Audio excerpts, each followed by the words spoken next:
Welcome to the Growth, Grace, and Prosperity Podcast. Join Stewart Heath for down-to-earth conversations with top professionals, entrepreneurs, and leaders who have a story to tell. Let's get rolling. Hello, everyone. Thank you for joining the very first episode of the Growth, Grace, and Prosperity Podcast. I'm Stewart Heath, founder and CEO of Harvard Grace Capital. And our very first guest is Dr. Kyle Balch. I'm so excited. I've really enjoyed getting to know him over the last couple of years, and very pleased that he's agreed to come on and do this with us. And so we're going to hear his story and we're just going to have a conversation. So I hope that you will enjoy learning from him as we find out more about his story. Thank you for joining, Dr. Balch. Hey, thank you very much for having me, Stewart. I appreciate it. When you think back on your career, are there any moments that you'd say really changed the game for you in your career? Are there pivotal moments? Yeah, interestingly, in medical school, as any doctor that goes through it, I don't think it's changed a lot over time. You learn medicine and you learn how to take care of diseases and take care of people, but you are not taught a lot about running a business or really anything about running a business. And I found early on that it was really probably human resources is the number one, hiring and firing and getting the team around you. I don't think there are very many professions in the world that everybody needs a team around them. And so for me, the first practice that I joined was a group practice in Panama City. And after a pretty short amount of time, I learned the business. I became a partner after a year with a group of about 10 of us. And then I learned more details and compared myself with some of my colleagues that I had trained with, and they were in other groups and practices. So I learned early on how to run a business and really the business behind medicine. And I'm sure it's different for, of course, all different fields. But that was one of my main goals, is to understand the financials, which is really kind of a second effort. Medicine is time consuming, especially if you're seeing patients all day, that sort of thing. So I spend a lot of time trying to figure out the business and making sure that I was going to survive from a financial aspect as a physician. Well, knowing you for a little bit of time that I have, I know that you've become a very astute businessman and you understand your numbers. And frankly, can't say that about a lot of doctors. And most of us interact with doctors as patients, and we're glad that they're focused on the medicine. But you got to stay in business in order to be able to provide that medicine. So. Everybody hits a bump in the road. You've been in business about as long as I have, and we won't throw out a number, but it's more than a few years. Everybody hits a bump. Any bumps in the road that you can share that were unexpected, and how you were able to navigate that? Sure. I would say, related to the story that I started with the Panama City practice, after I learned the business, I realized that it probably wasn't what I wanted for my long-term future as far as plans for retirement and just freedom to sort of practice medicine and run a business how I wanted to. Just simple things, for instance, it was a lot of decisions were made by a group, which was a moderately large group, 9 or 10 people. And maybe we didn't have the best guidance or administration, if you want to call it that, but we had real difficulty making relatively simple decisions as a large group. And so that was a long-term bump because I had to uproot my family, my wife, and 2 young kids. And I remember my wife just telling me, I don't care where we move. It's just, I don't want to move again after this. So I moved to a smaller practice in Gainesville, Florida, which I was familiar with. I had gone to University of Florida for medical school and started a practice there. And it was myself and one partner. And I thought, although it's contrary to how a lot of medicine has gone, into big, larger groups and that sort of thing, again, for maybe financial reasons, it allowed me in my entire career to be very nimble, to do things that I wanted to do, to practice at satellite offices. And we could make business decisions really actually rather quickly. We would sit in basically the same large office and have conversations all throughout the day and be making decisions that I think we needed to make pretty quickly. So we were nimble. It wasn't steering the Titanic basically. And I think that really, really helped me throughout my career. Yeah, that sounds like um, great that you were able to figure that out fairly early on in your career. I, I always thought these large, multi-doctor practices had sort of a hierarchy that would make decisions.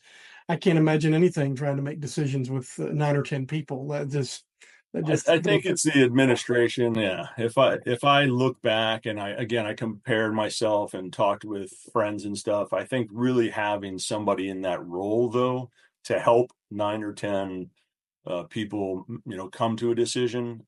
That was the most frustrating thing when I was young is wow, we would meet for 3 or 4 hours after a long day of work and we'd walk away and table all the issues and not really decide anything. I thought this is really trying. And so, yeah, looking at people who had good administrators in their practices, at least for medicine, that would be my one great recommendation is, have some good business people around you that can help you make decisions while you see patients and stuff. I don't know that anybody makes good decisions when they're tired. I mean, I've learned, I pretty much just block off Friday afternoons because I'm pretty wasted by then. So Yes. I'm just going to do paperwork and not try to make any big It decisions comes at with that time. wisdom, I think. Yeah, or just I like to say everything I learned the hard way. So, Yes. yes. Um, how do you tackle new things? How do you learn new things? Like in my world, it's a new piece of software or something like that. I imagine in your career there were new technologies and new techniques. How do you how do you approach learning new stuff? And you're certainly not too old to learn new things. And feel free to share anything you're learning now. No, that's funny you say that. As you know, recently retired, so I don't work at all in medicine anymore. I've had a long-term interest in real estate with a brother who went through first landscape architecture school and then building construction, also University of Florida. So I've been investing with him, and again, more passively in the beginning. But as I slow down in my medical practice, I'm really pushing myself to become more educated on real estate and construction. I have 2 kids that went through the building construction management school at University of Florida, the Rinker School. So I've sort of turned my attention, as you know, that's how you and I got to know each other through some real estate deals. Um, so the way I tackle is just read and educate myself as much as possible from people who know a lot more than I do. And I try never to I try to get multiple opinions and multiple sort of aspects, people coming from different business backgrounds, et cetera. Contrary to what we were talking about with doctors not being so educated in some business stuff, I think it's mandatory now that physicians, especially, and my friends that I've grown up with through our careers, we have to educate ourselves. So it's really just talking with people and reading, and just gather as much information as you can. I think there's no one way to do anything. Surgery, there's no one way to do real estate deals. There's no one way to invest. And then sort of stay true to what I sort of my personality and what I think I'm getting out of these things. So I always look at it, of course, from my perspective, but then all other perspectives and kind of come up with a day-to-day plan. So, are there any particular favorite sources that you read from that you found to be very valuable? I think, as far as the breadth of information, there's a lot of information out there now. And really, um, it's really talking to people that I think I can trust, the most. I mean, people can say a lot of things or do a lot of things, or just because it's done one way successfully doesn't mean that same way is going to work all the time. So I build relationships and build trust basically. And I think that's guided me well. Of course, you asked about bumps before. There's all kinds of bumps and unpredictable outcomes and unpredictable circumstances. And me personally, I was saying before, my own philosophy, I'm fairly conservative, so I don't run with a pack of wolves or investors or people that are out to slay dragons every night or so. I just want a slow, steady thing where I can go to sleep every night And so I think that's comes from a lot of interaction with people that I know I can trust and trust more over time. That sort of seems to segue into a question about wealth building, and you've already touched on a lot of it, doing real estate with your brother. Um, so generally, the advice is you build multiple streams of income, whether that be a retirement plan for maybe a 401k that you set aside, real estate investments. How are you approaching how you're building your own um, wealth plan? So in the beginning, it honestly, medicine, like a lot of things, if you're providing services, it's just the more services you provide, the more money you Right. make. So I worked not, I worked a lot longer hours than a lot of my friends did and things like that, that just to accumulate wealth. But also, it wasn't just that, it was a strategy of just, I never said no to the patients, which, you make some sacrifices through that. And there's a work life balance that everybody talks about all the time. But I was willing to work 12 or 13-hour days for many, many, many years to get money so that I could invest and basically produce those income streams that you were just talking about, the passive income streams. It also, interestingly, sometimes it helps. Like, it helped my brother. He had no money really to start his first projects, and his first one where he left his job and went out, and he had 2 young kids also. Myself and 2 other guys gave all the seed money to basically build 30 townhomes, and that was in the beginning, the early 2000s, basically. So working hard and long hours in the beginning, that was it. And that was really my model for many, many years. I got to enjoy a lot of things. I coached all my kids' baseball teams and sports and went to every event ever. And that goes back to sort of having that freedom, where I knew if I wanted to work really hard, I could do it for 3 weeks, and I could take a week off for their spring break or take Christmas. I never missed a Thanksgiving, Christmas, 2 weeks off every summer, et cetera. It was just, it's kind of all one thing. You work hard. I really do think I told my kids, if you just show up and do your job and kind of cooperate with everybody, you're going to be in the top 10% probably in the country as far as being able to manage yourself and manage wealth and that sort of thing. And then I've never been a big gambler, so I never put it all on the line for anything. There were times where I thought I was overextended sometimes, and made me a little nervous as far as these real estate things with my brother, et cetera.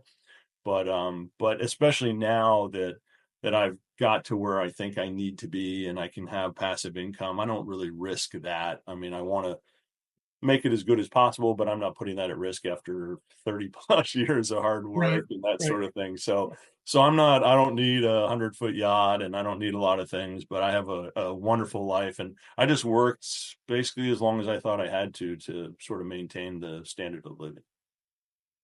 Sounds fabulous. You talk about work-life balance, and I'm just like, does that really exist? But what you described is you're sort of out of balance for 3 weeks in the business, and then you're probably out of balance toward the family for that fourth week or whatnot. And yeah, I don't think anybody's ever going to achieve work-life balance on a weekly basis. No, I Yeah, don't know what that. Yeah, I was happy if it was on a yearly that's basis. right. That's right. Well, our last question here. If you had one nugget of advice for someone wanting to follow in your footsteps uh, as a professional or even as a physician, what would it be? Well, number one, work hard, and number two would be have a plan. And I will say, even though you and I know each other with real estate, and even though I've mostly done that, I've been mostly comfortable with that. I My kids are 26 and 24 years old, and I ask them or sort of advise them, and you have to decide what you're comfortable with, and sort of stay true to yourself. That sounds kind of corny or whatever, but it's funny. I've had fun playing cards and doing things with friends and quote unquote gambling for a long time, but the more money that I made over time, the less that I want to gamble at Yeah. all. If I had $200 in college, I would be okay betting $200 or doing something, playing poker or whatever. But Sure. so I've sort of protected it over time, and I don't want to risk everything that I've worked for. So work hard and then decide your risk tolerance, basically, and sort of go that way. Sounds like good advice. Doctor, thank you for being with us. And I want to thank everybody for watching our episode of the Growth, Grace, and Prosperity podcast. Tune back in for our next episode. And thank you, everybody, for watching. Thank you, Stewart. Thanks for tuning in to the Growth, Grace, and Prosperity podcast. If you'd like to be a guest, visit growthgraceprosperity.com/guest. We'd love to hear your story.